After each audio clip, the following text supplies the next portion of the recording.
working? It is working, yes, thank you. How'd you fix it? Magic. Magic. Ask and you shall receive. See? Network you will work. My phone works. Connected to my phone. Our city attorney is good to us. Oh, wait. You said share the password. Commissioner Henry here. Yep. That's got me listed first, but you're ready to. Yeah, okay. So is it Pledge of Allegiance first, or is it that? I just want to make sure. Yeah, he's got one, and then we'll try more out there. No, hey, that's what I thought. Now there's kind of that freedom in case you need this. Yeah, I can't think of it. It says connected. It says it's connected, but then it's not loading the agenda for some Okay, reason. mine's connected now. It may just take a second.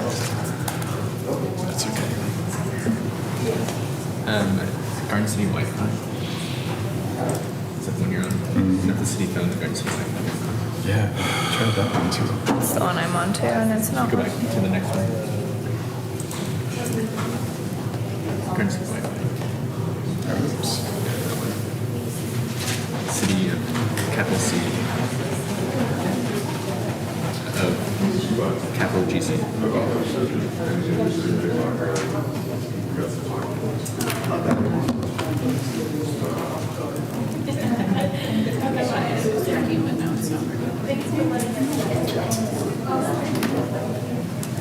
Mine's in. Ready? Good for you to go to the Garden City Wi-Fi. That's the one. Cool. You good to go? Yeah, we can go, yeah.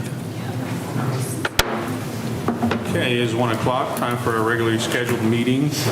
First off, we'll call for Mr. Ramos. Do we have a quorum? Yes, Mayor, we do. I love how everybody anticipates the pledge. Yeah. Is it a prayer or is it a pledge first? I'm going to do the pledge We'll first. find out. Thank you, Derek. Okay, so now we'll stand for the pledge and good vacation. I pledge allegiance to the flag of the United States of America and to the republic for which it stands, one nation, under God, indivisible, with liberty and justice for all. Let's bow our heads. Father, we come to you this day. We are so grateful that you have placed us here in Garden City, and thank you for your continued blessing upon our city. We just lift up each and every one of the first responders, and Father, we're so grateful for not only the protection but their dedication to the citizens of Garden City. Father, we ask also that during this upcoming Memorial Day weekend, Father, just for safe travels for those who are traveling in and traveling out. We also just help us to be a welcoming city, Father, for we know that many people come here and shop and increase our economy, Father, but we want to be a blessing unto them. So, Father, with the decisions that we make today, we just ask you to help us to be truly mindful. Give us your wisdom and direction. In Jesus' name we pray. Amen. Amen. Thank you, Commissioner Unruh. Up next, we have the approval of the minutes from our last regular meeting, so which if there are no corrections, will stand approved. I didn't see it. None being seen, so on to the next one. This time we'll have public comments, so anyone in the audience who wishes to come up, we'll give you 5 minutes per spokesperson. So if you like, you come up to the microphone, state your name for the record, and we'll continue with the next one. No one's anticipating that right now, so. All right, move on to the we'll next. Item 6A, Mayor and Commissioners, the governing body is asked to consider and approve a request from Tim Cruz with Tim's Toys to waive the sign ordinance and right-of-way restrictions and to have a banner placed at 3rd Street and Kansas Avenue from June 17th to June 23rd.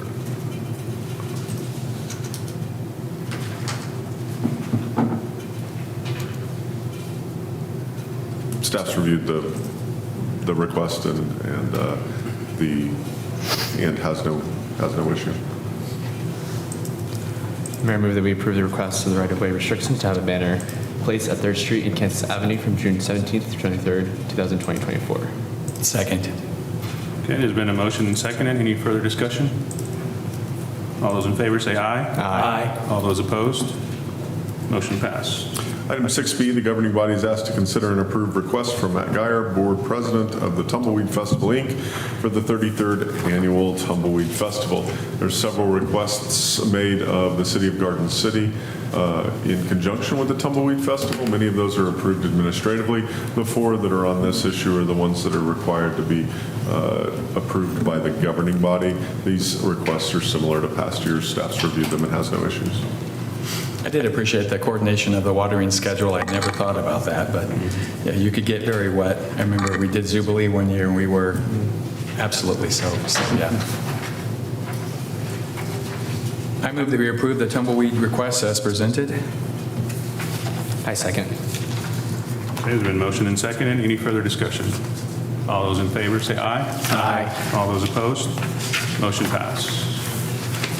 Item 6C, the governing body is asked to consider and approve the request to close drive-through access at 3:30 p.m. for Lee Richardson Zoo's Strides for Snow Leopards event. And this event will take place on June 23rd, 2024. Mayor, I move to approve the request as presented. I second. Okay, it's been moved and seconded. Any further discussion? All those in favor say aye. Aye. All those opposed? Motion passed. Item 6D, the governing body is asked to consider and approve event request from the Friends of Lee Richardson Zoo for the Jungle Run 2024. The requests herein are consistent with past years. Staff's reviewed and has no issues. Mayor, I move that we approve the requests as presented. Second. It's been motion and seconded. Any further discussion? All those in favor say aye. Aye. All those opposed? Motion passed. Item 6E, the governing body is asked to consider and approve a request from Garden City Parks and Recreation to allow under Section 635 and 6133 the possession, consumption, and sale of cereal malt beverages or alcoholic liquors on the sidewalk, streets, and public areas on the following dates, specifically at Garden Rapids at the Big Pool for adult swim nights. And those dates are listed before you. The nature of the request is similar from past years. I do believe the experiment this year is to go with a couple more adult swim nights than maybe we did last year. Can't believe it's already time for the pool, but I was there when they were filling it. Man, that's a lot of water still. So, Mayor, I move that we approve all of the items 1 through 5 for the Big Pool, Garden Rapids at the Big Pool adult swim nights. I second. Okay, it's been moved and seconded. Any further discussion? All those in favor say aye. Aye. All those opposed? Motion passed.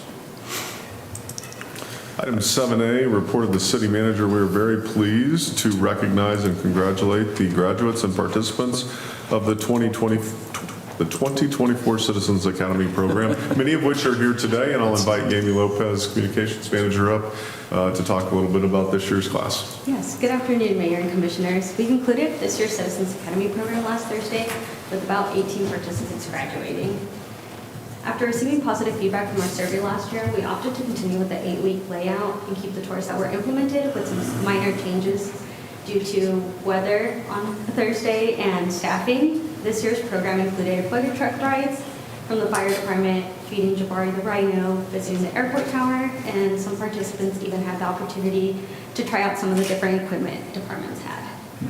Before announcing the participants, I would like to thank the departments for their time and participation this year. I know Thursdays make for some long evenings, but participants really enjoyed it. I will go ahead and recognize the participants, and if it's okay, we'll grab a picture at the end. Sure. As I say your name, if you want to come up, please.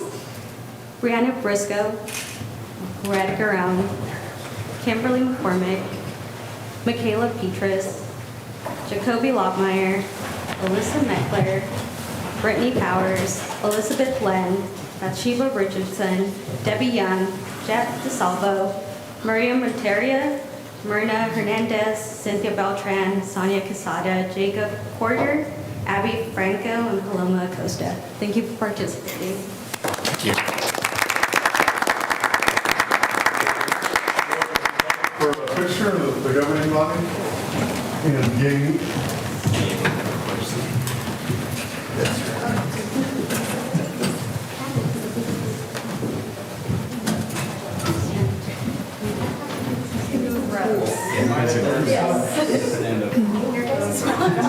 Get the tall people on the front. Kind of rules out all of us. I have a really short, audience.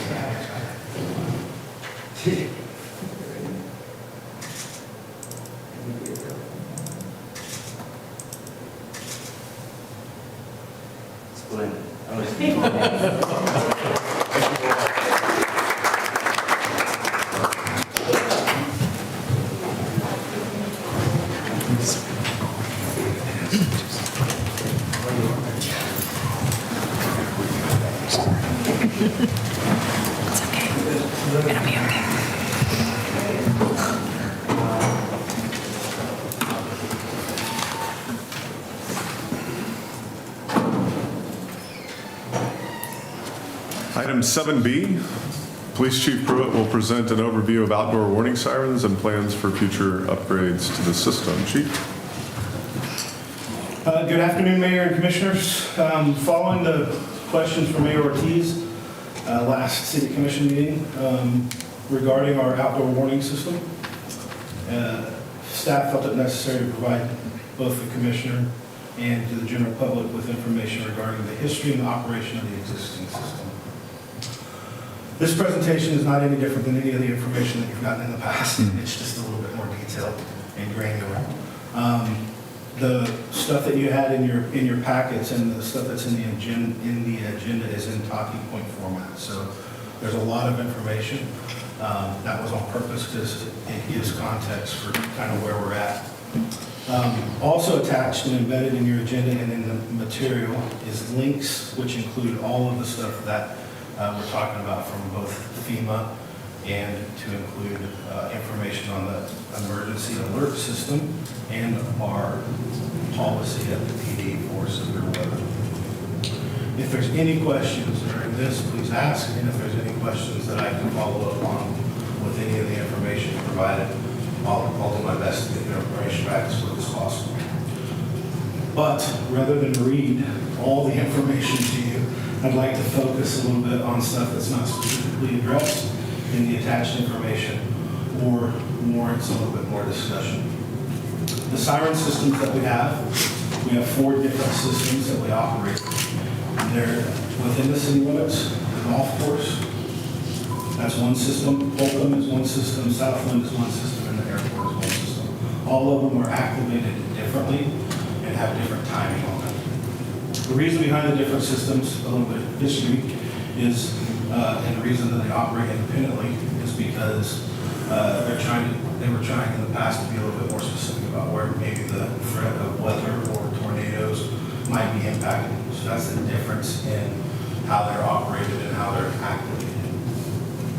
Other discussion points, the tornado strike on the 24th of March was unique in that the National Weather Service did not identify it as having the potential to produce tornadoes, and it developed very, very quickly. So Finney County Sheriff's deputies and the calls and videos, many of which were recorded and shared by civilians, initiated the sound of the outdoor warning system by On Point GCPD communications supervisor. Phone and or television alerts, kind of like we got on Sunday, albeit 20 minutes past when it should have been here. But that is the EAS system, the emergency alert system.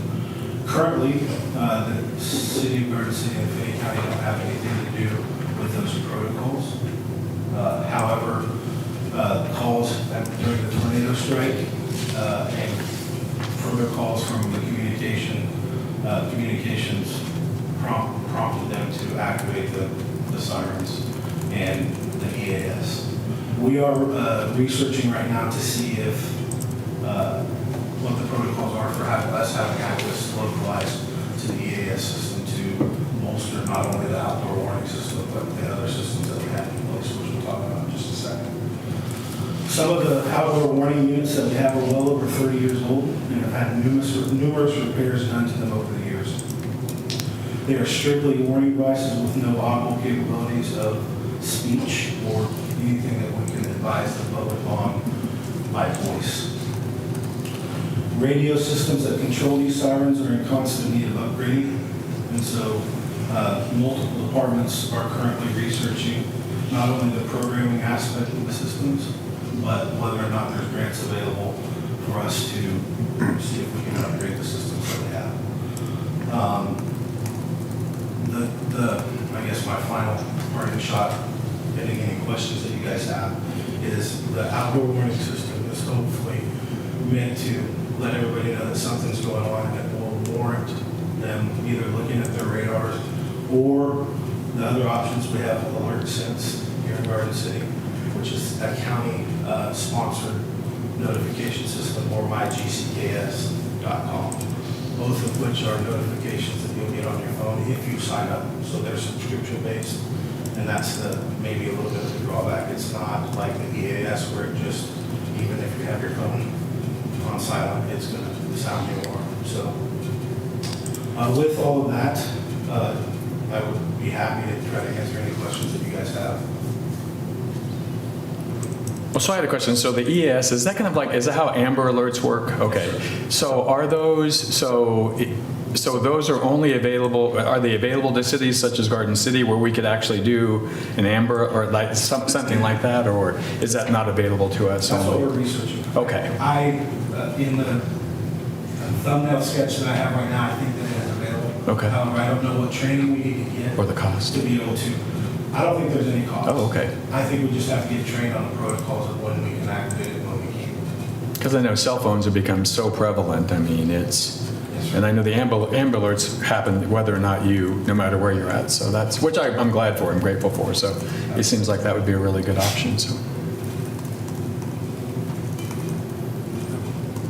I appreciate the information additional, because like I said, there's been, since the alarms have been going off, that's just been what people are talking about. And so I appreciate me bringing it up to you and then staff bringing back the information so that we can relay that back to the constituents here in the community. So I look forward to seeing that new information with the EAS system. So if that happens, that'd be great. Absolutely. In the newspaper, if we can put an ad in there as well, that'd be great too. Because not everybody has the social media capabilities, but paper, TV, I know it's hard. I mean, just trying to get everybody aware, but this is the season, so if we can do a good job, we can get it out there. So. Do you know how many residents we have on the GC text service? MyGC. MyGC, yeah. I'll think about it. Okay, no, that's good. Yeah, me do you know. Sorry, I was going to email that and I forgot to. As of Monday or late last week, we had about 609, which has been a significant increase since the beginning of the year. I believe we started the year with about 400. Good. Wow, that's great. Thank you. That's all the questions I had, so appreciate it. Anybody have any others? Thank you, Chief. Thank you. Item 7C, staff will provide an update regarding frequently asked questions thus far regarding the August 6, 2024 half-cent sales tax ballot question for property tax stabilization and transportation improvements. So at the last meeting, during the discussion on the ballot issue, there were some questions regarding public information going out. Attached to that agenda item was a copy of a brochure. There was a suggestion that we might need to create a brochure. We have one. If there's information lacking on that or topics, bringing those up, I think we're going to try to keep a current FAQ or frequently asked questions and have that guide our discussions over the next few weeks. I don't know that we could real-time update a brochure in a meaningful way on that, but would say the most recent reaction to any posts about information are comments mostly, but if there are questions, they have to do with the project on Kansas Avenue.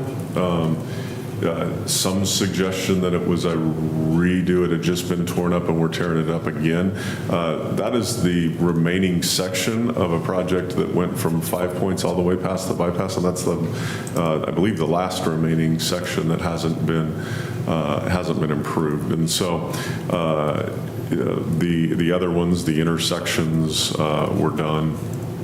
And then the long runs where there was a little bit more access. And then this last section was the final one. It was the final one in large part because it has the least complications, least left and right turns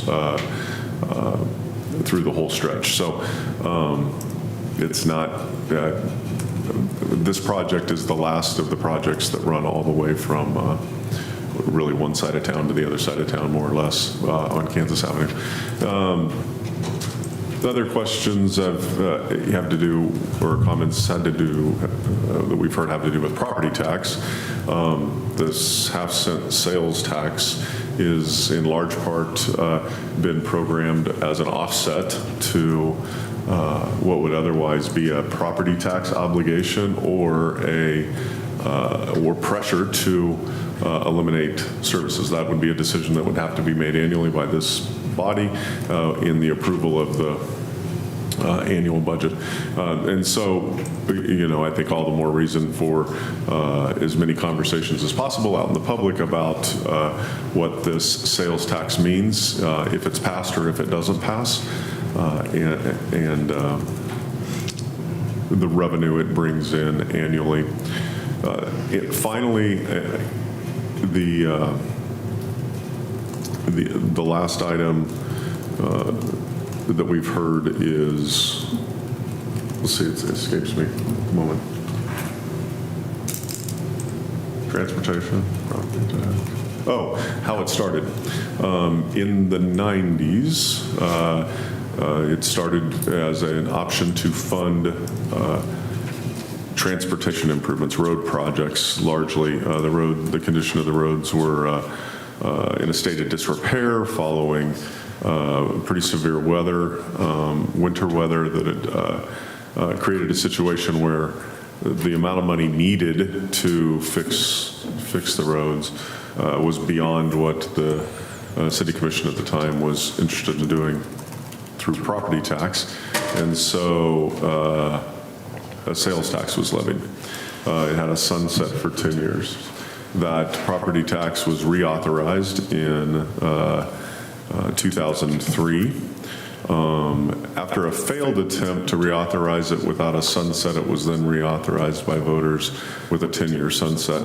It again was reauthorized about 10 years ago. Second reauthorization, third time the tax was approved.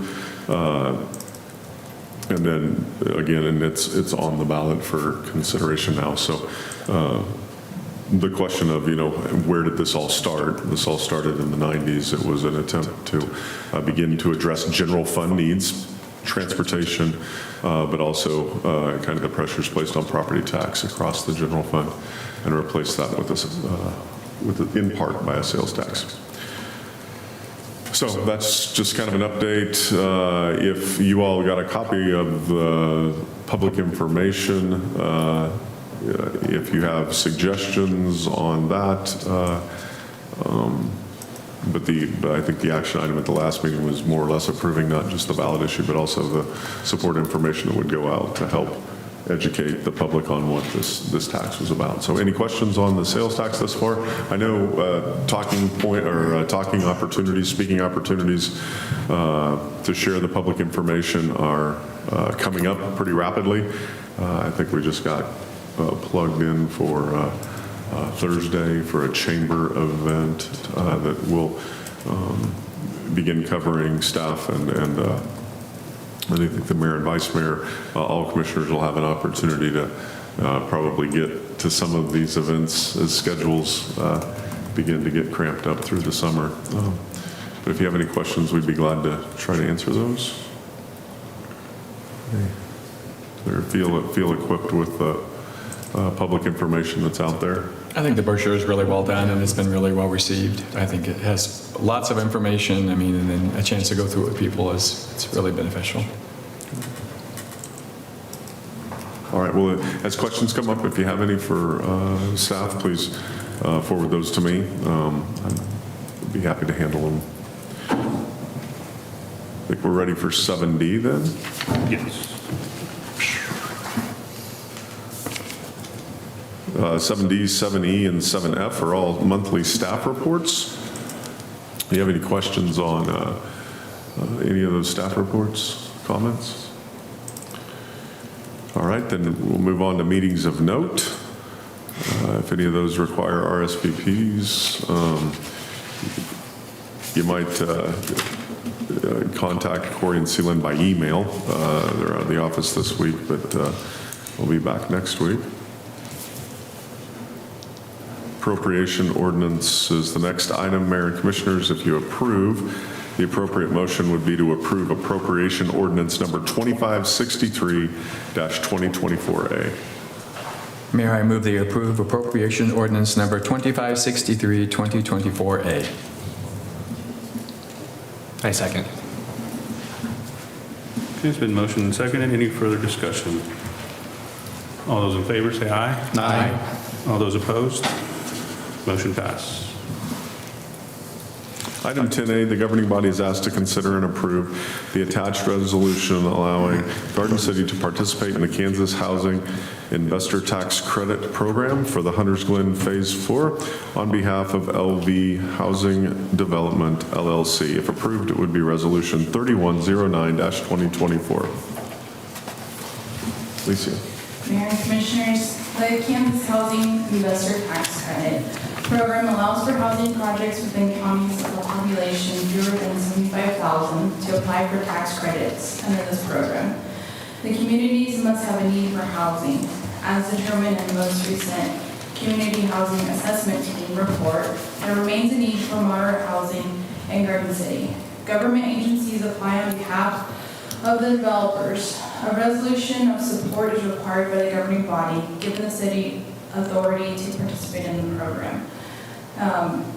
The Hunters Glen Phase 4 project is requesting to submit an application for the KHITC program for the second round of funding in 2024. Multiple projects can submit application for this program. The property is generally located along Leewood and Duval Street. The developer is asking for $1.2 million in Kansas Housing Investor Tax Credits to use for the development costs to construct approximately 40 units of 2-bedroom and 3-bedroom townhomes. At this time, LV Housing Development LLC has an option to purchase the property from the current owners. The project is zoned for the proposed use and has been through the planning process.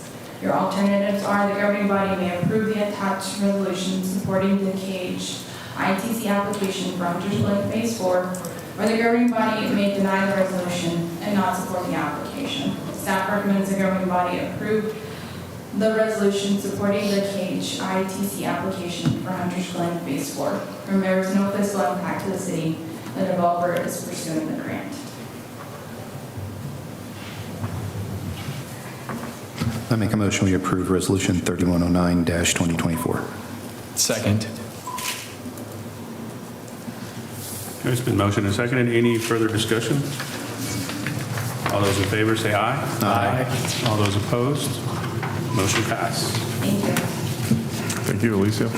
Item 12A, the governing body is asked to consider appointing city representation to the Finney County Economic Development Corporation Board. At the special meeting on April 30th, Lance Rupp was appointed by the governing body to occupy one of 2 city representation positions on the Finney County Economic Development Corporation Board of Directors, replacing Phil Escarino. Following Larry Geyer's recent resignation, the City Commission requested the FCEDC to seek additional interest from candidates for the remaining open city representation position. There were 2 open, one that had been open for a while with Phil's, one that was emerging on Larry's. We actually have 3 seats on the board. The third one is Stuart Nelson, who had originally been a county appointment, but when we became the largest contributor to the Development Corporation's budget, we inherited the 3 spots. Finney County pulled back to 2 spots. We left in place Stuart, the commission approved leaving in place Stuart. Consequently, the FCDC has received 6 letters from interested individuals enclosed for your review for the second position formerly held by Larry Geyer. You may appoint one of the applicants to fill the unexpired term. You may reject the proposed names and advise FCDC to solicit additional names, or you may give staff further direction. Well, what an incredible turnout. I was shocked when I saw the number of them, and the candidates are exceptional. I just hope they know that whoever is chosen, that's at 7:30 in the morning meeting. So that can kind of sometimes be a kicker, but all of these are, what a really great slate of candidates. So, Mayor, I make a motion that we appoint Janet Dahl to the position on the Finney County Economic Development Corporation Board. I second. Okay, it's been moved and seconded. Any further discussion? All those in favor say aye. Aye. All those opposed? Nay. Motion passed 3-2. The governing body is, 12B, the governing body is asked to consider a request from Garden City Community College for $100,000 to help fund a construction trades training center. The Garden City Community College has submitted a letter that's attached to your packet to help underwrite the costs of a new construction trades training center. The proposal identifies the community need for various construction trades and identifies financial support received so far for the $1.5 million initiative, as well as other potential area funding partners. While there is not currently money set aside for this type of contribution in the 2024 budget, staff recognizes that workforce development and strategic goals impacted by the shortage of construction trades workers has had a recurring presence on the City Commission's annual strategic goals and objectives document in recent years. Therefore, staff wanted to present the commission with this option to consider this proposal now as you deliberate the 2025 annual budget. The governing body may approve funding the proposal at $100,000. The governing body may approve funding for the proposal at a different level. The governing body may take the request under advisement and consider funding of the proposal during 2025 budget deliberations. The governing body may reject the proposal today.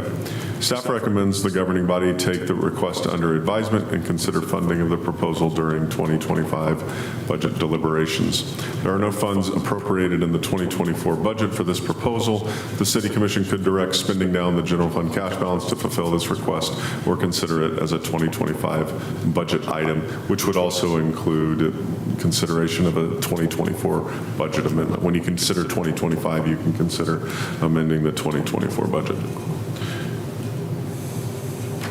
Mayor, I do appreciate the opportunity for the matching funds.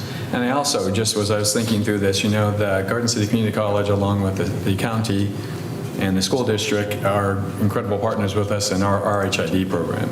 And so without them and them approving that, we really wouldn't have housing. So to me, this is a logical step. It sounds like, and going through their presentation of what they're hopefully going to do with these dollars, I think it's a worthy investment. So. Mayor, I make the motion we take the request under advisement and consider funding for this proposal during the 2025 budget deliberations. I second. It's been motioned and seconded. Any further discussion? All those in favor say aye. Aye. All those opposed? Motion passed. Item 12C, the governing body is asked to consider and approve an addendum to the existing master service agreement with Revere Healthcare Services to extend mental wellness services. Sherry.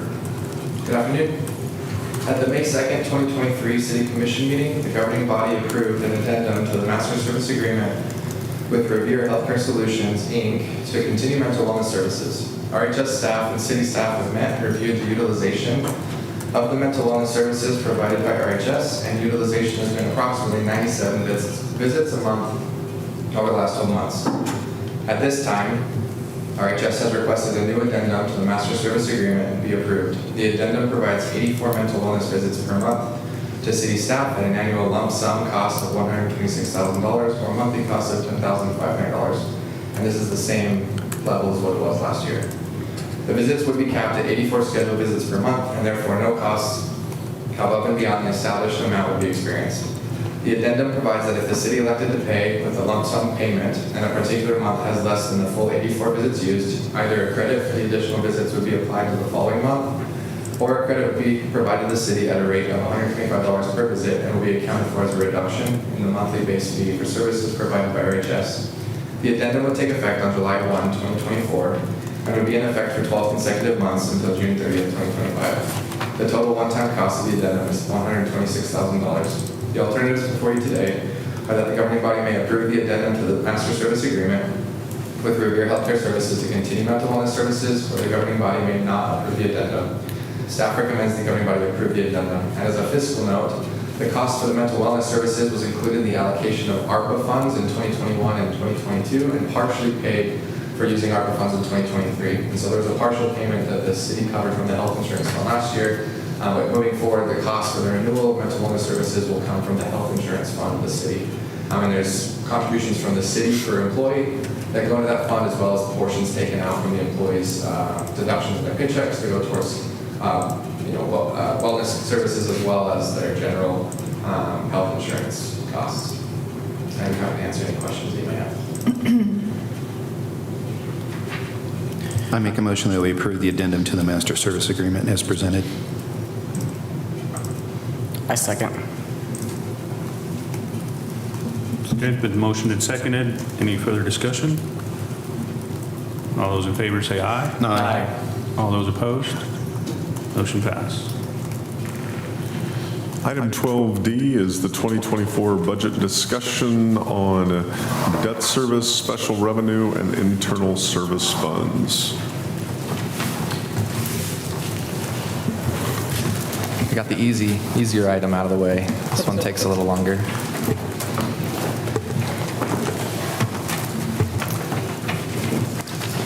So today we'll be reviewing the enterprise funds. Last meeting we covered the special revenue funds, which have a dedicated revenue source in and a function of kind of what they accomplish. The enterprise funds are those portions of the city that really would stand alone as somewhat of a kind of a private enterprise business, if not a government function, so that there are utilities, the electric, water, and solid waste department, the utilities, the airport, as well as the golf course. The front page here tracks, again, the balances starting at the beginning of this year, where they'll end up at the end of 24 after the revenues and expenditures listed out in the budgets here, and then where they end at the end of 2025. And I'll note that the airport department, the airport fund, has a cash carry forward amount of $400,000. We've historically budgeted an amount there to make sure that that's kind of the windfall, the reserve amount for the airport fund, just to make sure there's a little bit of a buffer there for operational costs should there be a loss of revenue or something along those lines, to help make sure that they're operational within the next calendar year. Starting off with electric revenue, I'll point out that our original anticipation for the collections for electric for 2024 were $41,200,000. That was with the expectation that Empirical would be online for the full year. Excuse me, with them not being online yet, we've reduced that to more accurately reflect what we're going to experience. The hope is that they come online towards the end of this year in 2024, and so we'll see an uptick in 2025 capturing that full year of operations from them. And so those have both been adjusted. We also have next year, I believe, is the last year of our rate increases that Commission approved a couple years ago that's been staggered over the last few years. And so we have a little bit of an increase next year accounting for that as well.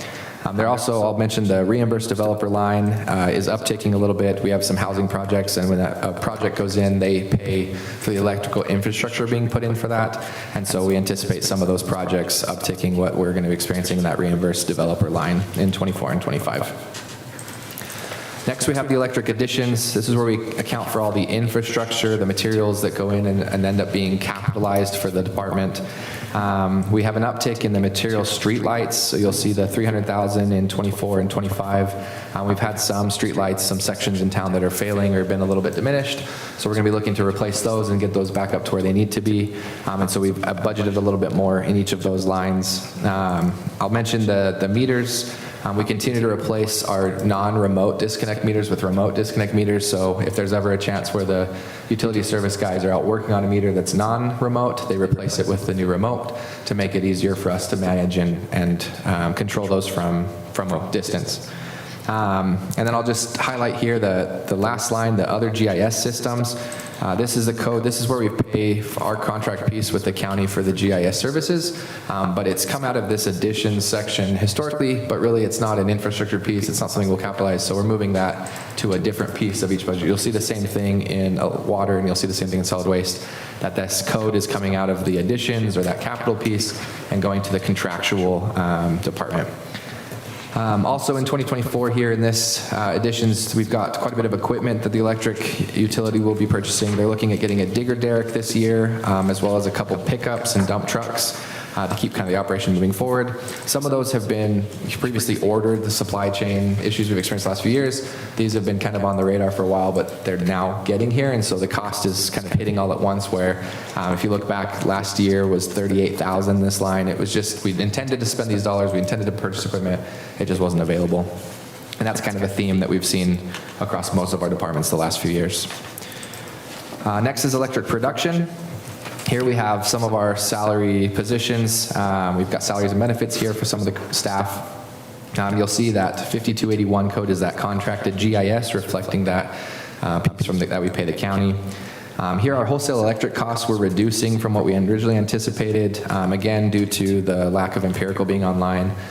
We also expected a little more volatility or increase in the wholesale production costs this year, and that hasn't quite been the case, and so we've lowered that to be a little more accurate with what we anticipate will happen. And then I'll point your attention to the state low interest loan, the second to last line. This is the loan we received back with the winter event back in 2021. And so we're continuing to pay this off. It's a 10-year loan, and they adjust the rate on it every year. So the total cost fluctuates a little bit depending on the current market rate and the state's adjustment to that. Next is electric distribution. This is to keep everything running and get the electricity to the end customers. Most of the costs here are kind of the operational run-of-the-mill materials, tree trimming, uniform expense for the staff, supplies to keep everything functional. No real discrepancies or changes from what the original 2024 budget was or 25 figures. But I'll point out that their new equipment they're looking at in 2024 is to get a small dump truck for hauling some of the debris and some of the materials that they end up getting on some of their jobs. Next is electric commercial. I'll point out that the bank and credit card charges is upticking a little bit with the shift that we've had at the beginning of this year with our utility system.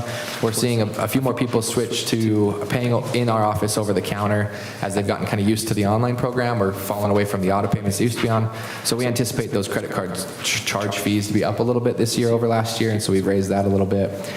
Insurance, property, and vehicle continues to be increased every year, and we budget for those increases, anticipating kind of the hefty spikes that we've seen in the last few years. And then I'll point out here, you've got the transfer for admin overhead. This is the piece that comes from the electric. You'll see the same thing in water and solid waste to cover kind of the administrative costs of running the utility. So that's the transfer to the general fund, and then the transfer risk management. The very last line is an amount covering kind of our insurance costs or our deductible costs that we experience when we have kind of lower claim values. Next, in electric sundry, you'll see here we have kind of the same things budgeted as other years anticipated, but the 7019 line, the transfer other funds, this I'll point out is the repayment to the other funds that we anticipate for the settlement payment amount that was the beginning of last year. And so electric is kind of reimbursing the water reserve, solid waste funds in this. And so we'll evaluate this at the end of the year. The million here and the 500,000 next year is kind of a placeholder. When it gets close to the end of the year, depending on cash position, how the fund is looking, that number may vary up or down depending on what's feasible to do at that time. And Jared, so I don't miss it, so where does that, when we bought the two substations, which one does that, are we coming up on that? I'm sorry, So what the do we- 16 million when we bought the two substations from Wheatlands, is that a? So that was part of a GEO bond issuance so in the that's gonna past. be on that. And so that's part of the debt service they're paying, but a lot of the asset purchase agreement from a few years back, is that what you're talking about? That was budgeted through a GEO bond where we purchased a lot of that equipment and the infrastructure from Wheatland itself. And so that's reflected in the debt service. On the next page, you've got the debt service. We've got the annual principal and interest payments. Those are covering that debt service obligation from that GEO bond that covered the asset purchase agreement. We don't anticipate any new issuances for electric for a GEO bond in 2024. And so we don't anticipate an increase in that debt service amount. But I'll mention that the capital lease payment for Siemens, the 25 budgeted amount for $356,000 approximately, is our final payment of a 10-year term there. And so that will come off and we'll have freed up that amount in 26 and beyond. That completes electric fund by itself. Next is the electric capital reserve. This is where we've set aside funds to build up a capital reserve for the electric, or a kind of a rainy day fund should there be an operational impact or a struggle. We'll have some funding set aside to maintain that operation. We transfer in $750,000 a year from the electric fund to build this up, and then as other revenues are brought in, or kind of rebates back from KMEA, things of that sort, they typically go into this fund to help build and have this ready for whatever might come down the road. This was used and somewhat depleted down with that Wheatland settlement last year, and so we're building it back up at this time. Next, Fund 503 is the utility security deposit. We use this to hold all of the customer deposits when they sign up for utilities in the office. They pay that deposit. It's held here, and then it's either given as credit towards their account after 12 months of good payments, on-time payments, or if they close their account and they move away, it's returned to them, refunded back to the customer. And so the dollars in and the dollars out are pretty comparable most years. And so we budget $320,000 a year in and $320,000 a year out to just represent kind of that inflow and outflow occurring on a regular basis. Next, we get to the water utility, the water and sewage fund. I'll point out the water revenue and the sewer revenue. These are kind of dictated depending on weather more than anything. The sewer rate is based off the usage of water in December through March. And then it's calculated and paid month over month. But anticipation would be that in those months we're not irrigating, people are using what they normally use for water. Water collections last year, we had a pretty rainy year and a pretty cool year. And so the collections of $8 million is what we're budgeting this year based off of last year's number. If it's hotter and drier and people use more water, we probably would see an increase in those revenues. But really it's very weather-based. This utilities revenues are very weather-based. We did diminish the reimbursed developer line. We originally had expected that we would receive payment from Empirical for a lot of the infrastructure elements that were put in for water in 2024 once they were operational, but we were able to work it out with Empirical to have those paid last year. And so those came in and are taken out of this year's budget because those were captured in 2023. And then I'll point your attention to the last line, the 4,005 is the transfer electric. This is some of those dollars for the repayment of the settlement amounts. Next, we have water additions. I'll point out material mains, the second line, code 5662.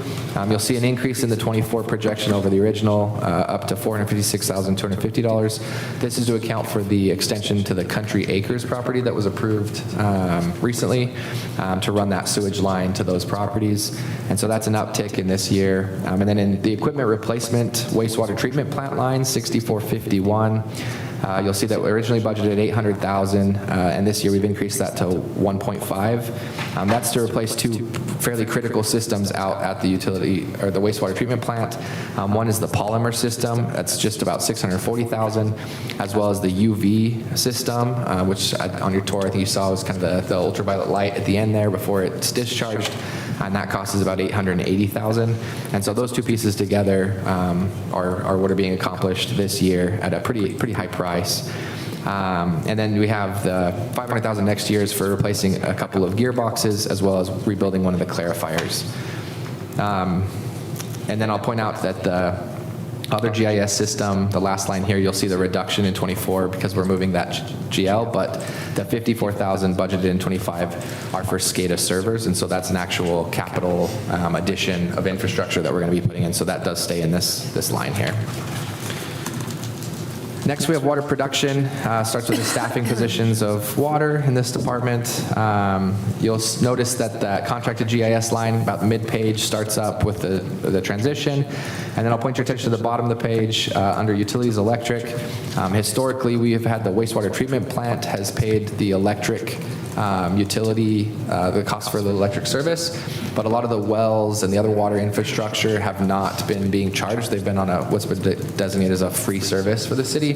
But we want, in order to track more appropriately what the true costs of the water utility are, we're going to have a transfer of funds. So the water utility will be billed, and that transfer will then end up going back to the electric utility for the cost of that electric service provided to all of that water infrastructure. That's an increase from the 375 originally budgeted to the 895 to capture those costs, and this year and next year and moving forward. And then at the bottom of page 4 here, you'll have the equipment. We've got a half-ton pickup this year and next year that they plan to replace and add to the water production department. Next, we get into distribution. Again, very similar budgets year over year, keeping the operation going, a lot of repair material lines or repair costs, as well as supplies, operational supply costs, staying pretty steady with what's been budgeted in the past. They're holding off. They originally anticipated replacing a service truck in 2024 with a crane, but they're pushing that to 2025. So you'll see the reduction of the 24 budget, and then an additional, that 100,000 in 2025 is to replace that and get a 1-ton service truck.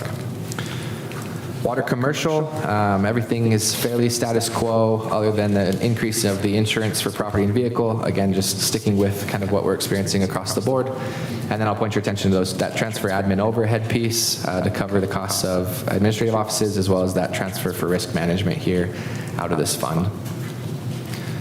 Water sundry, you'll see we have engineering fees. There's been quite a few projects that the water department has been underway with over the last couple years, and so our engineering fees has been higher than maybe history would indicate, but that's due to a lot of the backup prevention program we've been looking into and kind of analyzing how to best to go about fixing some of that problem, as well as a lot of the projects that have been going on with the wastewater treatment plant and the water reuse project that's upcoming. And so those are above normal, just because there's a lot of projects going on at this time. And then I'll point out that Code 7031, the transfer utility franchise, this is the 5% franchise fee that is transferred from the water utility to the general fund to account for that general franchise. And this is based off of the 23 revenues. The actual figures of the 23 revenues is what they will transfer 5% of in 2024. For debt service for water, on the next one, you'll notice their principal and interest payment is increasing in 2025. This is in anticipation of a GEO bond issuance this year for about $8 million. There's a few projects that water has identified that need funding beyond what the department fund would be able to provide. There's a $5 million set aside for a water tower, $1.1 million for the water reuse project, the project that has federal dollars coming our way. We have about just under $5 million of our obligation. We'll start that with the 1.1 in a bond issuance and then use that to kind of bankroll the project as we get going. 1.7 million for the extraneous flow basin that was approved, and then a couple $100,000 for engineering a few different wells that will need to be redrilled. And so that total of $8 million would end up being about a $500,000 a year debt service starting in 2025. And so we've increased those those figures to account for that projection. Next, we have the wastewater sewer maintenance. This is the crew that goes out and takes care of all the sewers throughout town. You'll see that there's a couple new lines here. The repair sewer maintenance is up, and the material manhole is up. This is to account for the city's efforts to add sensors to some of the manholes around town to try to indicate where the infiltration is happening when we have large rain events into our sewer system, as well as some manholes that better seal or stop the water infiltration. And then that line 5282 contracted BUPP is the backup prevention program. And this is the dollars set aside to assist homeowners who take advantage of the new backup prevention program to install a backflow preventer in their property. And so that's budgeted. Again, we're not entirely sure what that number will look like as people take advantage of that, but we've set aside what we feel is a decent amount of money to be able to account for those who do take advantage of it. And then at the very bottom of this, there's new equipment. They're looking at a hook lift trailer this year and a service truck next year for replacement. For the wastewater sewage plant, a lot of their costs are fairly similar to what was originally budgeted in '24, as well as looking forward to 2025. This is the department that actually runs the wastewater treatment plant itself, along with the staff necessary for that. I'll point out that they're looking at buying a new loader in 2025, and so their new equipment, other line at the very bottom of $220,000 is accomplishing that purchase for the loader. That completes the water and sewage fund. Next, we have the sewage repair and replacement. 5% of all sewer collections, sewer revenues are reserved into this sewage repair and replacement fund, and the intent is to build up for capital purchases or large expenditures that may come down the road. And so there's no planned expenditure at this time from this fund as we build it up, but if should something come up, these dollars are kind of set aside for that intent for large capital purchases. Water and sewage reserve is very similar for the whole water fund, so 5% of the water collections is set aside into this with every amount paid. And it's been building up over the years. It was used in 2023 as part of the payment for the Wheatland settlement, but we will replenish that with electric utility reimbursement. And so we'll continue to build this fund up for large capital purchases or reserves down the road. Fund 525 is the water reuse. This is the new project, a new fund to account for the costs of the water reuse project that we have going on. You'll see that our 24 projected number is the $4.775 million. That is the city's piece. Part of the bond funds will go into here as the revenue to account for our piece, and then we would get reimbursements from the federal government as we experience expenditures. And then the full 19.1 of the rest of the project is budgeted for 2025. The timeline will realistically probably extend out to about 2027 on this project. And as we get throughout the years, we'll have better kind of indications of when the timing of those costs will be experienced. But we're budgeting in 25, so there's a budget authority with the state to be able to accomplish whatever does end up occurring in that year. Fund 541 is drainage. This is the stormwater fund, so the collections here are from utility collections for the stormwater costs for individuals. Typically, this is for projects contracting out kind of the storm sewer repairs, replacement, corrections, as well as kind of curb and gutter as it comes up. And we do have one position budgeted out of here that's one of our project managers for stormwater as well. Next, we get into solid waste, Fund 551. You'll see that the revenues are very steady in solid waste. We are looking at we're doing a cost of service internally to analyze the costs of solid waste. We've experienced quite a bit of capital cost increase in the solid waste department over the last few years, particularly trucks. They cost more and more, and we've had to repair or replace a few of them. We've had issues with supply chain as well, and so the revenues here have been very steady for the last few years. So we're looking at a potential proposal to the commission for a rate adjustment on the charges for collections for solid waste. And so that's coming at a future date. But you'll see that our budgeted amounts right now for 24 and 25 are anticipation of the same cost or the same rate that we have right now. You'll see under trash, the solid waste trash collection, our insurance costs has gone up, so we continue to budget an increase for that. Our landfill charges is fairly steady. We're looking into route optimization. We've been doing a study to try to identify better ways to collect this trash throughout the city, run our routes, be as productive as possible. But the total weight that we end up taking to landfill probably won't go down, even if we collect it at a more efficient rate. And so those landfill charges, even with that optimization, will probably stay fairly steady to what we've been experiencing the last few years, if not increase slightly. You'll see that there's also the new equipment line. Last year in 2023, we had about $850,000 in new equipment. That was the purchase of a couple trucks.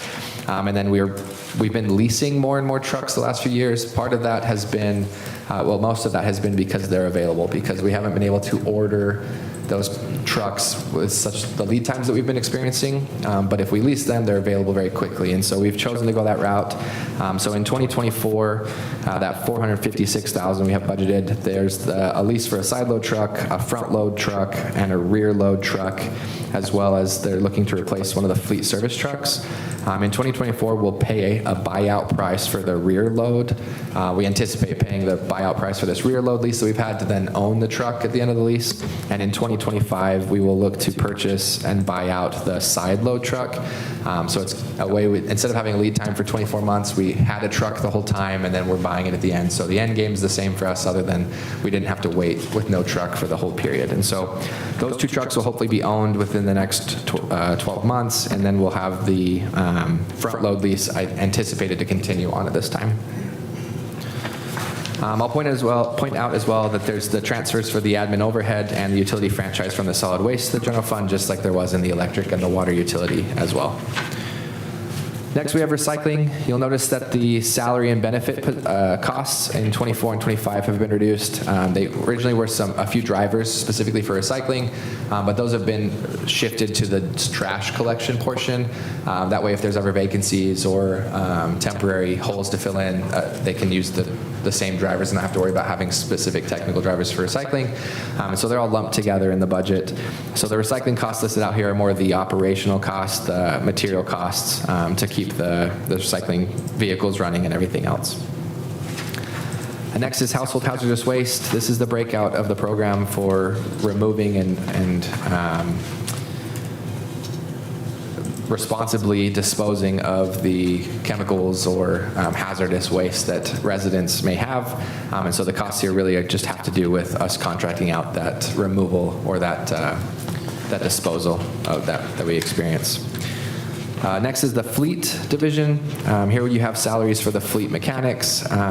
You also have the materials that the fleet department experiences themselves. Most of the time, if we're doing repairs on vehicles and they buy parts or anything else, those are budgeted under the department that the vehicle belongs to. But for kind of the consumable things, the smaller things that they're not going to itemize and break out to those departments, the fleet department budgets for those. And so a lot of these material costs, the supplies, the things like that, are for either their tools or those consumables within the fleet department. That is the end of solid waste. Next, we go to the airport. You'll notice that in 2024, or 25, we have a projected amount for the ad valorem tax as well as the motor vehicle tax. As we get the estimates from the county, we will input those, and this may shift a little bit as to which lines they're actually allotted to. But if those motor vehicle tax lines go down, then our piece of ad valorem would increase for the airport. The way we budget for them historically has been, we look at what's coming in 24, what their anticipated costs are in 24 and 25, and the delta needed to make the budget functional is what we budget as that ad valorem piece. That way, when we get down to the general fund, the conversation for total ad valorem impact really is a general fund conversation. It kind of simplifies the analysis done by the commission. And so this total number here for the airport in revenues for the ad valorem tax and those vehicle taxes, the total net there will probably stay very similar regardless of the allocated breakout. We did reduce the 24 projection. You can see that there's a reduction of salaries. There was some vacancies from January through now that we've kind of captured and reduced the salary and benefits by to account for those vacancies existing year to date. The rest of the costs and budget for the repairs, the supplies, the maintenance is very, very typical. Rochelle and her crew does a great job of maintaining a great facility out there and doing a lot with the dollars that they're allocated. I'll point out that airport improvement line, almost at the bottom of the columns on page 3, there's $300,000 and $350,000 between 24 and 25. These are used for projects for the airport. Specifically, the last few years, we have contracted out the airfield marking. And so that has come out of here. They're doing a project for some of the sidewalk around the snow removal equipment building. And then we also budget our portion of the AIP. If we have an AIP project, the federal government typically covers 90 or 95% of that cost, and then the city is obligated to cover 5% or 10%. And so if there's dollars needed to cover our piece, the AIP line here would transfer to the AIP fund to help cover that. So that's where you see that $300,000 and $350,000 are somewhat large because they account for those large project costs that could be anticipated. And their new equipment, I know they're looking at doing some custodial equipment for the new terminal within this year, as well as a new F-150, and in 2025, they're looking to replace a 3/4 ton flatbed and some of their mowers that they currently have. Next is the airport improvement. This is where we track any of those AIP projects that go on every year. The last few years, all of the AIP resources, everything has been devoted to the terminal, so we haven't had any other unique AIP. But in 2024, we have the AIP to replace the ARF vehicle that was presented before the governing body. And they're also looking at some improvements to the SRE, or an additional SRE space, or snow removal equipment space for the airport. And in 25, they're looking at the design for a design of a replacement of a taxiway. And so those are the two projects, or major projects, coming up over the next couple years. Then Fund 563, you have the airport terminal project. This is where we have the kind of finishing out the project budget in 2024. We anticipate 36,000-ish left over after all expenses. We'll know that cleaner here in the next few months. The project is pretty close to wrapping up as far as total construction, and then it'll be a few months to close it out. But here by the end of 2024, we should have a pretty good idea of where we stand on this, and any of those dollars remaining will stay with the airport and go back to the airport fund, or go to that AIP fund to be held over for any of those AIP projects upcoming. 581, Fund 581 is the golf course. They have had very similar rates and costs for a number of years, and so there's a proposal being worked on right now to adjust or propose adjusting the rates for the golf course, for the green fees, the golf cart memberships. So we have our 25 budgeted figures accounting for a slight uptick, accounting for those rate increases. That proposal will be brought to the governing body, I know, at a later date, and I believe the anticipated target date would be a January 1, 2025 implementation of those. We do, this year to date, they are up a fair amount over rounds played over last year. Weather is a big factor in that, but they've definitely been busy out at the golf course, and so that's good trend for us. Hopefully that continues over the summer. Most of the revenues stay fairly consistent with what they've been in the past. You still have the transfer from the general fund as well as the transfer from the special parks and recreation fund coming into the golf course. First division is the pro shop and the clubhouse. Here you have the salaries for the employees there. We do have 3 full-time staff as well as some seasonal staff that kind of trend over the year that work the pro shop. Our costs here really maintain the pro shop itself, the golf carts, keeping things operational from a training and a teaching perspective, and the facilities there of the pro shop itself. They do operate and run the equipment for the range, and so in 2024 they're looking at replacing the range picker. The old one is struggling at this point. And so that $22,000 budgeted in 24 is to replace the range picker. And then you get to the next division is the maintenance side of the golf course. Here you have Clay is the golf course superintendent, and he has 3 assistant superintendents as well as the mechanic. And then they have some seasonals as well that operate throughout the year.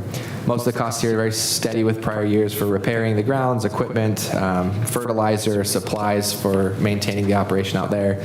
And the fluctuations they see, their new equipment, they're looking at getting a top dresser in 2024, as well as getting some moisture tech software to help control kind of their water usage out there. And then I'll point out that the last code, the 7029, the transfer to the golf course building and grounds, the last few years we've transferred $30,000 a year from golf to the golf course improvement fund to fund the overhaul project that they've been doing, their improvement project. Last year we also sent some money from the 0.15 sales tax dollars out to fund that project, and they got a grant from the State of Kansas Tourism to help that. So this is our last year that we plan to transfer that $30,000 in 2024. There will not be a transfer in 2025, barring any setbacks. And with the dollars that are available with this, they believe they'll be able to wrap up the project this year and into next year. The next fund is that golf course improvement. So you'll see that we've got the $30,000 transfer in, anticipation of $180,000 in cost this year, as well as $45,000 next year, wrapping up the project. The hope would be to really target getting it done this fall, the vast majority of it, but there are some elements that will have to kind of linger into 2025. And then the $40,000 revenue in 2025 is the anticipation of that grant. It may come in actually in 2023, but not knowing for sure when that'll hit, we budget it for 2025. And then the last budget to show you today is the Recreation Reserve. If you recall, those that were on the commission before, the Recreation Department came in as an enterprise fund, and then we absolved it into the general fund. When it came over, there was a reserve that they had held on to historically, and so we created a fund to keep those dollars set as a reserve specifically for recreation purposes. So we have a transfer from the general fund as well as a repayment from the golf carts that were purchased a couple years back that's coming in. It'll continue to build that fund up over the next few years as kind of a rainy day for the rec, as well as for capital purchases. One thing that COVID showed us was recreation was very susceptible to no revenues coming in when we had to shut down all of our programming. So if should something like that ever happen, we'll have this reserve to help maintain that operation for staffing in case there's ever a lull in our services being able to be provided. The only transaction planned out of this fund is $27,000 for a vehicle. It was ordered last year. It was intended to be purchased last year, but it just took a long time to get here. So it was, I think, last month they finally got the vehicle and purchased it. And so that's the expense, the only expense planned out of this reserve for a while. Jared, do you have a goal for the reserve, or do you? Like a target number? Right. Not necessarily. We'll continue. 50,000 a year is the number we're planning to transfer in. We'll probably analyze that a little bit more down the road, but for now, just kind of let it uptick. Should there be any rebates or kickbacks or things that come in that the rec has, if they sell equipment or auction things, we may put it aside there if we can, rather than put it into the general fund, just to continue to help that build up as well. I know I went fairly quickly. I'm going to go drink a bunch of water now. The departments all have representatives here. If you had specific questions for anything that I went through, any item that you want to ask about, if you want to understand better about a project they're doing, I know they all really love to get up in front of you and answer questions. So feel free to ask. If I can't answer it, I'll lean on them. If it's something we can't answer today, I'd be happy to get you an answer back. I will point out one request we had last time was to have a chart of all the codes, and I emailed that. If any of you would like a printed copy, please just let me know. It's pretty long, so I figured email might be the easier searchable source there. Yeah, it is long. We do add codes periodically, but it's not very often, and so that chart will probably serve you for the foreseeable future as we do this year over year. And if anything gets added, I can try to note those for you as well. So I was going to ask, I know the solid waste, I mean, I really appreciate that we're being able to see, most neighborhoods being hit twice a week at least, or being able to have their trash picked up twice a week. Is that still something that we want to continue, or is it, or does it tick up at certain times of the year and other times of the year it might not be necessary, or? I know Tyler's over in the peanut gallery, and I'm probably going to kick that one to him. It's really going to come in with the optimization study that they're doing. Okay, I was wondering if that was part of that, because I know sometimes in our neighborhood, every trash can's full, and other times, I mean, some of them are empty for. Yeah, good afternoon, Mayor and Commissioners. So yeah, we're at the kind of stage of collecting all the data right now without route optimization.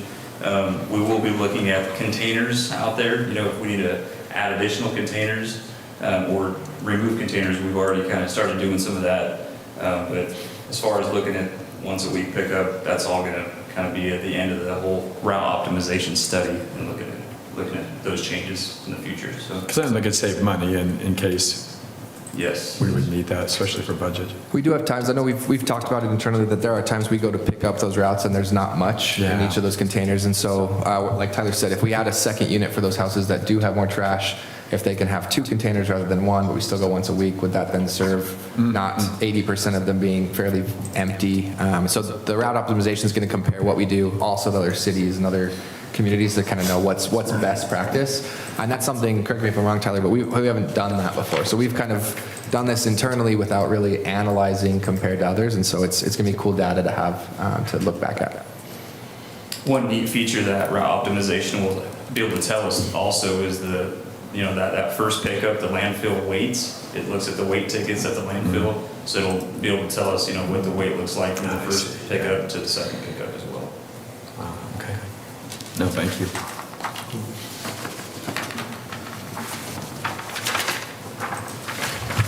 All right, no other questions? Thank you very much. Thank you, Jared. Thank you, Jared. Commissioners, we're ready for the consent agenda. If you don't want to pull anything off and talk about it separately, the appropriate motion would be to approve agenda items 13A through 13F. Mayor, I move that we approve items 13A through 13F. I I second. It's been motioned and seconded. Any further discussion? All those in favor say aye. Aye. All those opposed? Motion passes. That concludes all the business items. Mayor, if you want to start out on the, or get the commission reports started? Yeah, so let me get my list up, make sure I got the right one.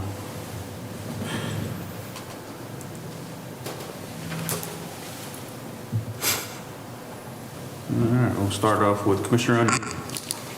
So I just want to say congratulations, and I really was excited that several of them could be here, the 2024 Citizen Academy graduates. It's an incredible program, and I know you spend a lot of time and energy and effort, and it really makes a difference in the lives of those who go through it. And that many people going through, that was really great to see. I know that Commissioner Wynn and I were both, I didn't see anybody else, if you might have went to the community cultural days, ate way too much of everything. And the portion sizes, I kept saying, well, you can give me less, but it really good. Lots of times I had no idea what I was eating, but it was very, and really well attended. I think they said 19 different countries, and everyone was so excited and proud to share about where they came from, and then just the pictures and the stories, absolutely incredible. And that really, I love that, our theme, where the world grows here. Also, congratulations to all the graduates. Lots of excitement last weekend. Attended several parties. I think that was really neat to see that not only that accomplishment, but also I heard at the county commission meeting that we have a 2.1% unemployment. So there is tons of opportunities for young people to work, and we're excited about you getting in the workforce, and it's always fun to see that happen. With that kind of unemployment, that means there's lots of jobs. If you want to work, there's a job out there.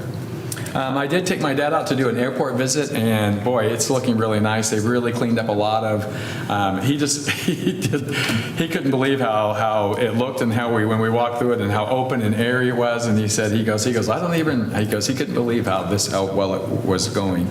I did notice on the sign it said Flight Deck Restaurant. I don't know if we're going to change that, or if it's just going to still say Flight Deck Restaurant. I kept thinking, I thought that was really kind of cool, and almost as a thing about history, you know what I'm saying? Because the flight deck was the original one, so I thought that was kind of cool. I told him, I said there was a new restaurant out there, we would go sometime, but we didn't go then, we'd already eaten. Congratulations to Janet Dahl. I mean, she's been not only the mayor and the commissioner, I think she'll do an excellent job on the Findlay County Economic Development Board. How many candidates they had for that position, and each one of them would do excellent. And so within the city, I think that's really an opportunity for us to say thank you for people reaching out. Hopefully the Citizens Academy, there's also lots of opportunities for them to serve and make application to all of our different advisory boards. And with that, I'm finished. Thank you, Commissioner Unruh. Next, we have Commissioner Cessna. Yeah, I just want to congratulate the people that went through the Citizens Academy. It really gives a really good perspective of how the city operates behind the scenes, which is good for all citizens to kind of have an understanding. I attended the Leadership Kansas reception when Leadership Kansas was in the community, and just want to mention that the last day of school for Garden City Public Schools is this Thursday. It is a full day of school. Start and end times are exactly the same or normal, but at the end of Thursday, we are moving into summer for the district. So that's all I have. Thank you, Commissioner Cessna. Next, Commissioner Landgraf. I just want to say congrats to the graduates of the Citizen Academy as well. It's a great program to be able to see the behind the scenes of what goes on in the city. Also want to say congrats to the Garden City High School class of 2024. Look forward to seeing what you all do in the future, because the future is yours. Also, I'd like just to remind people about the upcoming events for Beef Empire Days next week. Currently, we got the carnival going on, but just a bunch of wonderful events that really highlight an industry that's a major part of Garden City, and also an organization that gives back to our youth as well through scholarships. And really, without the beef industry, we wouldn't really have the community that we have now. And then also, just wanted to take a minute to highlight our staff who helped out with Russell, Kansas. We got an email back from Russell's city manager thanking. I didn't realize, as the city commissioner told us, that we were part of a Kansas Municipal Utilities that offers, and part of the benefit for that is that it offers mutual aid coordination for events like this. So it's good seeing us not only do our part knowing that they'll help in the future, but also doing it because it allows our team to get more experience in training for scenarios like this, and also doing it just because it is the right thing to do to help out those communities when they're in a time of need. So, thank you. All right, thank you, Commissioner Landgraf. Commissioner Nguyen. Yeah, thank you to our 18 to 20 graduates of the Citizens Academy. I think when you go through that program, and I think we kind of go through it on our own as commissioners, there's a bigger appreciation for the city staff, but also for what keeps the lights running, where does the sewer go? Because I definitely have a deeper appreciation for the men and women that keep our city running. Additionally, congratulations to Garden City High School, but also to Garden City Chief graduates and Virtue Academy graduates. It was a joy for me to speak at the commencement for Garden City Chief and the Virtual Academy. The community day, Cultural Community Day, was so fun to see so many different flavors of Garden City come together and be so excited. I think I felt really happy. There was a Filipino little tent, and they were singing karaoke, and it was just so fun to see how proud they were to be in Garden City. We are honored to have people like them. 2 quick questions that I have. I think I went over my head. Opening day for Garden Rapids. I think I saw a note on that on social media, but could staff remind me of that day? I'm sorry, I was reading. Oh, sorry. Oh, yeah. Opening day for... Saturday. Saturday. Yes. So, This Saturday. yes, so that is going to be very exciting to have opening day for Garden Rapids, but also take a look at the deadlines for the rec opportunities this summer. Additionally, I'm sorry to not give a heads up on this.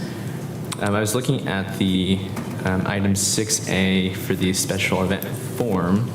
On the form application, the IP address is listed of the submitter. I don't necessarily know the in and outs of that, if it's sensitive information or if it poses them a risk of, I don't know, being doxxed or being hacked. I was wondering if we could get some insight on that, or if it's necessary to have that. Thank you. That's all I have. Thank you, Commissioner Nguyen. Next, we got Mayor Ortiz. I didn't need to announce that. So. Congratulations to the 2024 Garden City graduates. It was a pretty eventful weekend with all of the great food that was provided by all the graduations that you attended. So, and I also appreciate those who attended my daughter's graduation and her celebration 2 weeks before. So thank you for all the cards that she had received, and good luck on their future. It's always exciting to hear what their plans are for the next step in their life, and just hearing those stories really kind of, I always say, but you're coming back, right? You're coming back to Garden City? Yeah, so that's always something that I kind of like to try and see. So born and raised here in Garden City, so like that's my, come back as professionals and live in our community. So that's one thing that I push all the time. Also shop local, obviously. So shop local and support local. That's a big statement here amongst us all as commissioners. So we appreciate those who come in and shop and support those community or those businesses. Yes, mutual aid. Commissioner Landgraf had mentioned that, and that was a great service that our Utilities Service Department had provided for the city of Russell. So appreciate those guys going out and being willing to serve in that community and help in whatever they can. So I did want to update as far as an event happening on the May 24th, which is Friday, Burlington grand opening and ribbon cutting at 8:45, and they are opening the doors at 9 a.m. So if you're available, you can be there, and you can be the first ones through that door, the opening. So I also wanted to just kind of update the commission on interlocal agreement meeting that we have with the county set for May 31st at 9 a.m. And as soon as we get information on how that went, I'm sure it's going to be a couple of days after that, but we'll get those updates to you and update after that, probably in the next commission meeting, so if not by email. But with that, I believe that is all I have. So thank you all for coming.